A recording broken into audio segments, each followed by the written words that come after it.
নমস্কার, আমি অরিন্দম চক্রবর্তী। ত্রিগুণানন্দ ফাউন্ডেশনের বর্তমানে জিএম রূপে এখন কর্মরত।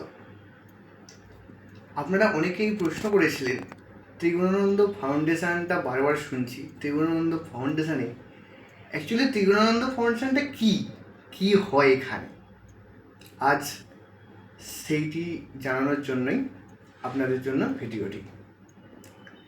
ত্রিগুণানন্দ ফাউন্ডেশন অ্যাকচুয়ালি এখানে আমরা কি করি, আমরা প্রাচীন যে শাস্ত্রগুলি এখন বর্তমানে প্রায় আলোচনা সাপেক্ষই নয়, মানে এখন মানুষ সেইগুলো ভুলতে বসেছে।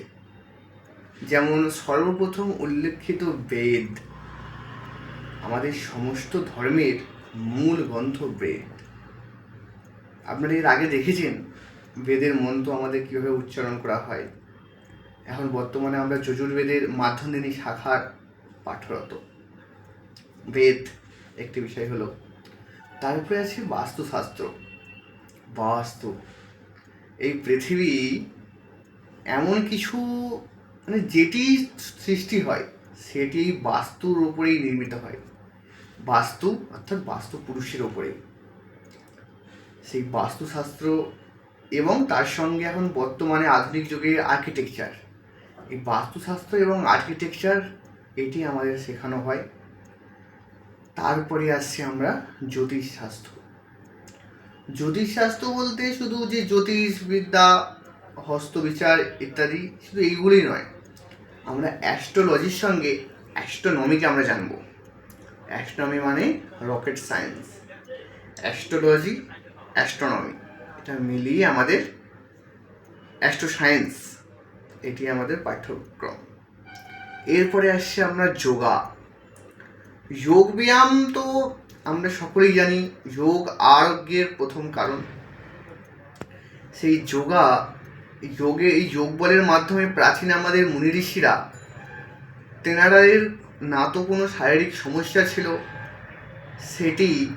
তেনারা এই যোগ বলের মাধ্যমেই নিজেদের শরীরকে এবং স্বাস্থ্যকে খুবই সুদৃঢ় করে রেখেছিলেন। সেই যে প্রাচীন মুনি ঋষিদের সেই যে যোগ বল, সেই যোগা কীরকমভাবে করতে হয় সেটি শেখানো হয়। তারপরে আসছি আমরা আমরা বর্তমানে এখন স্পোকেন ইংলিশ আমরা জানবো, আমাদের পাঠ্যবিন্দু আছে। তার সঙ্গে আমরা শিখব স্পোকেন সংস্কৃত, আমাদের দেবভাষা সংস্কৃত, আমাদের মাতৃভাষা বাংলা। এই বাংলা ভাষার মা বা জননী সংস্কৃত ভাষা। সেই spoken Sanskrit and spoken English, এটি কম্বো কোর্স, এটিও আমাদের পাঠ্যবিন্দু হিসেবে আছে। তারপরে আমরা আসছি ন্যাচুরোপ্যাথি অর্থাৎ পঞ্চকর্মা। এটিও একটি সায়েন্সের বিষয়। এর মাধ্যমে আমরা যে বিভিন্ন রকমের ট্রিটমেন্ট হয়, অ্যালোপ্যাথি, হোমিওপ্যাথি, ন্যাচুরোপ্যাথিটাও সেরকমই, অর্থাৎ আয়ুর্বেদ। এই আয়ুর্বেদের মাধ্যমে আমরা শরীরের টুকটাক সমস্যাগুলি আমাদের হয়, সুগার, প্রেশার ইত্যাদি, সেইগুলি আমরা ন্যাচুরোপ্যাথির মাধ্যমে আমরা ঠিক করতে পারি। তো সেটিও আমাদের পাঠ্যবিন্দু হিসাবে আছে। তারপরে আমরা আসছি গীতা পাঠ, চণ্ডী পাঠ। গীতা এমন একটি বিষয়, আমাদের যত মনের প্রশ্ন সেটি আমরা এই গীতার মধ্যেই পাই। ভগবান শ্রীকৃষ্ণ বলেছেন, গীতা হচ্ছে আমার হৃদয়, ভগবান কৃষ্ণের হৃদয়। সেই গীতা পাঠ আমাদের শেখানো হয়। তার সঙ্গে আসছে দেবী চণ্ডী, এই দেবী চণ্ডীর মাহাত্ম্য সেটি শেখানো হয়, গীতা চণ্ডী। এর সঙ্গে আসছে পৌরোহিত্য।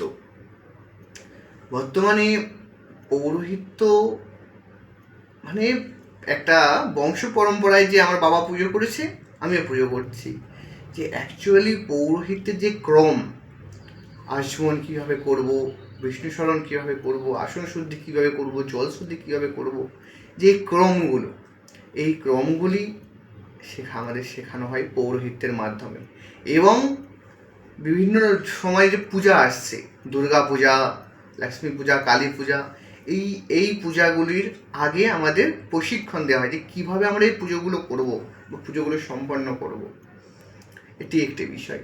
আমাদের এই বিষয়গুলি ফাউন্ডেশনে শেখানো হয়।